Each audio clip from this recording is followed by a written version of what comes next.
Stepping in to help a loved one with dementia isn't always straightforward, especially when you're supporting your brother-in-law while your sister changes. What's your role? How do you help without overstepping? And what happens when the emotional weight of caregiving starts affecting the entire family? In this episode highlighting dementia caregiver support, we tackle the unique challenges families face in dementia caregiving, how to offer real, meaningful help while balancing boundaries, relationships, and the realities of caregiving. If you're trying to support a family member without adding more stress, this conversation is for you. Hey, Christian Care Companion. Welcome to Dementia Caregiver Support for Christians, the podcast where we are leading the caregiver reformation, where we reject the world's chaos and confusion about caregiving and embrace clarity, confidence, and peace through faith. If you're a Christian spouse, adult child, or family caregiver, you're not alone. Dementia caregiving doesn't have to be overwhelming. With the right strategies, it's simple, structured, and clear. Join me twice a week for evidence-based dementia care solutions viewed through a biblical lens so you can care with ease, trust God's plan, and walk in peace today and tomorrow. And if you haven't yet signed up for one of our free monthly workshops, the next workshop is February the 8th at 12 p.m. And we are excited that you would sign up and join us for these free workshops. The link is in the show notes, and you can check it out on our website. That's thinkdifferentdementia.com. And now to the next episode. Miss Helen, how is Miss Helen? Miss Helen has been here a few times. I know Miss Helen real well. So Helen, I've changed things up a little. I'm asking questions now.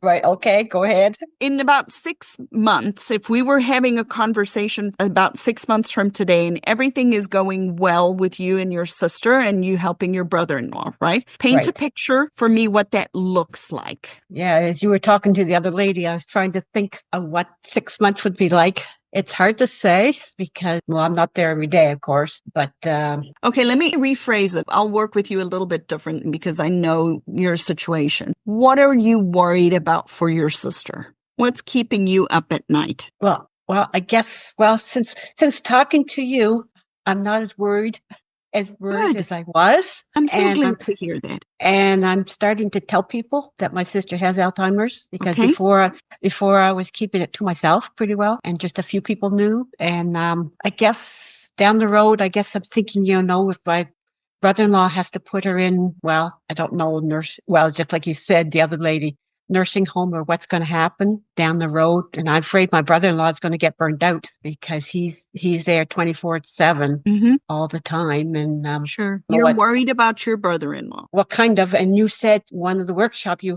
said that sometimes the caregiver passes away before I was just going to start to ask you some of that. Yes. So a couple of things I want to ask you. One is because I'm curious and it's none of my business. And it's okay to tell me, I don't want to tell you because it's none of your business. So I'm just prefacing it with you. It's okay not to answer this question, but I'm curious as to why you were hesitant to tell people that she was living with dementia. I don't know. I just, felt, I can't really explain it. Okay. I was just, I figured she didn't want people to know because at first when she got diagnosed with it, that she didn't want people to know. And she tried, going to church, she would, and she still tries to hide best that she can. So, but go ahead. Did she acknowledge to you and her husband that she had been diagnosed? Did she just say it wasn't true? No, she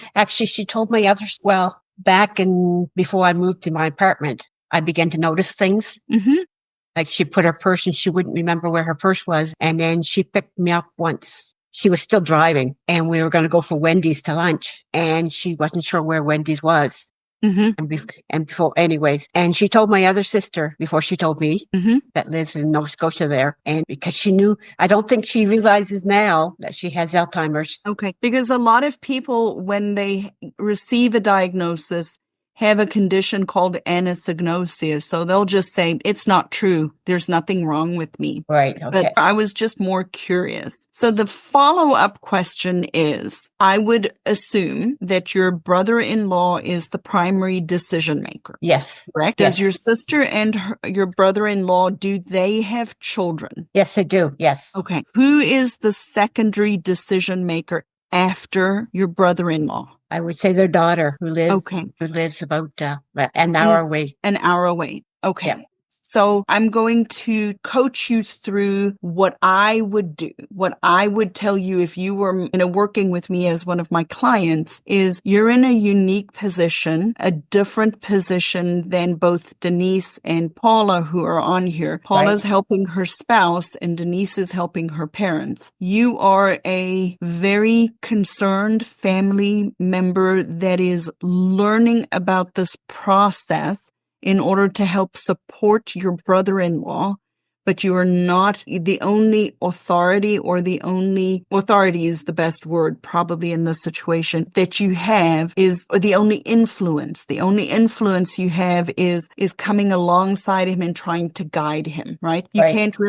You cannot make the decisions. He and his daughter are going to make the decisions, the actual decisions. Your role can be through what we do when you come on these calls is to influence, because you have learned more and you've been listening and you've been paying attention and you've been coming and asking questions. I would be gently and not like Lizette, very direct, in a gentle fashion, ask your brother-in-law, what are the backup plans? Does he have a backup plan? If he were to fall and break a hip and need to go to the hospital, what is the backup plan? Are you the backup plan until the daughter can get there? Because you live close by, right? So if something happens to him, we know Helen steps in until her daughter can get there, right? So you have an immediate problem if something happens. If something happens to him, you guys, the family unit has an immediate problem, and that is, what do we do with sis? And that's going to be somebody stepping in for a brief period of time that may be 1 to 2 days, depending on how long it can get people to get there, right? Okay. To make sure that she is taken care of. Right. That starts I'm going to use the example that he passes away, because the example that he's in the hospital sets the timeline to a 4-month crisis of figuring out all the hospital stuff, rehab, etc., coming up with the plan, bringing him home, right? So we have 4-month mini crisis that we're going to be living in if something happens to him. Okay. Mm-hmm. Assuming that he can recover and take over his caregiving duties, right? So there'll be, if he falls and gets hurt or has something happen, there's a 4-month window about approximately that people tend to go through just to get through that health crisis before they get to the other end. 4 to 6 months, right? Paula's been in this a little bit because he boomeranged back to the hospital. But say he dies. Say he passes away. He just doesn't wake up one morning. Helen steps in and we have Helen taking care of her sister for a brief period of time. Now what? What is the plan? And that's the influence that you need to have with him in having these open conversations, or with your niece. And say, hey, if dad dies, mom can't live alone. What are you all thinking? What have you thought through? What is the plan? Say, I can step in and help for a week until you guys can get here, but I'm not going to be the solution unless you are going to be the solution, right? Right. And then start to ask them, does she go to a facility? Does she come stay with you, the daughter? What have you guys been thinking and talking about, so you know what the backup plan is? And if they haven't figured out a backup plan yet, this will help them to be able to now start to think it through, because people assume incorrectly sometimes that the person is going to pass away before the caregiver. In what you're describing with where your sister is, it is likely that she might pass away before him, but I'd rather be prepared for the alternative and just know what the plan is. So for example, several years ago, Helen, my husband and I were living in South Dakota, and my kids were in Greenville, and my mom had a stroke at 42. And so she's always needed a little bit of help. And I had a conversation with my 20-year-old daughter. If granddad dies, you move in with grandma until I can get there. Mm-hmm. Right? So I had that short-term plan to be able to figure out the back end after that. My husband and I actually earlier today had a conversation, same conversation. We live 20 minutes away now, 15 minutes away. I said, if my dad dies before my mom, then I know I'm moving in there with her. We'll give up the apartment we live in. We'll put our stuff in storage. We'll go take care of her. And then when she passes, we'll, move on. But we have to have a plan and a backup plan. Right. Was that helpful, sweet lady? Yes, it is. Yes. Good. Awesome. I was just going to ask you another question. Sure. I can talk all day. When I'm over there, she's never, she goes out to, they have a sunroom, and there's a door out on the deck, and there's a back door, and there's a front door, and the back door leads out to the garage, and that's where my brother-in-law has his carving. And sometimes when I'm over there, if I'm in the washroom and she goes out, I'm wondering where should I follow her at times, or just she comes back in? It depends. So is she going out and he's there, or is she going out and he's not there?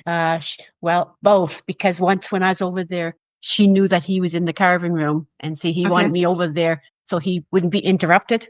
But she knew but the other time she's gone out to see, I'm not sure why she went out, but just to check maybe if he's out there or something, thinking he's out there. From when she goes out, can she get out? Yes, she can. Mm-hmm. Then you have to go find her if she walks out that door. Okay. Because you live in Canada, it's in the winter. If she takes off out of that garage, people do things very spontaneously and from habit, no thought, right? So she sees the garage opener, she smacks it, you're inside the house, and she takes out that door. One of three possibilities.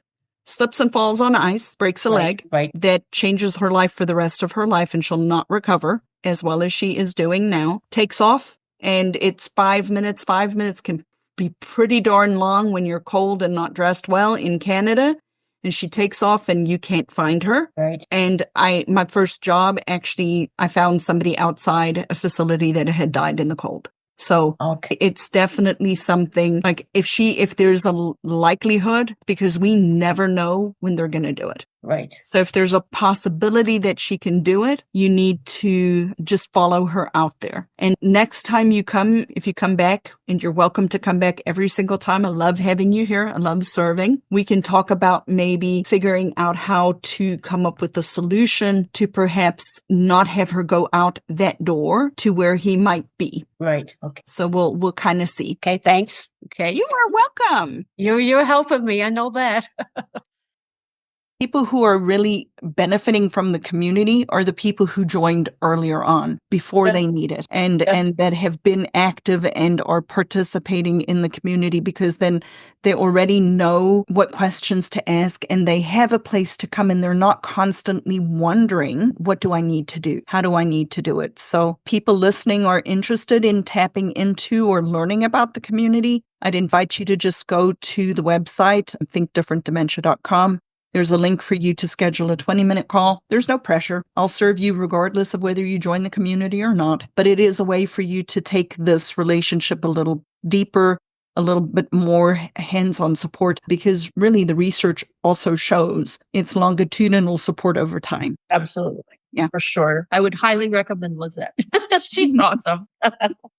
Tracy, I appreciate that endorsement. You are welcome. Thank you, everybody, for listening today. And as I try to remember, I don't always remember.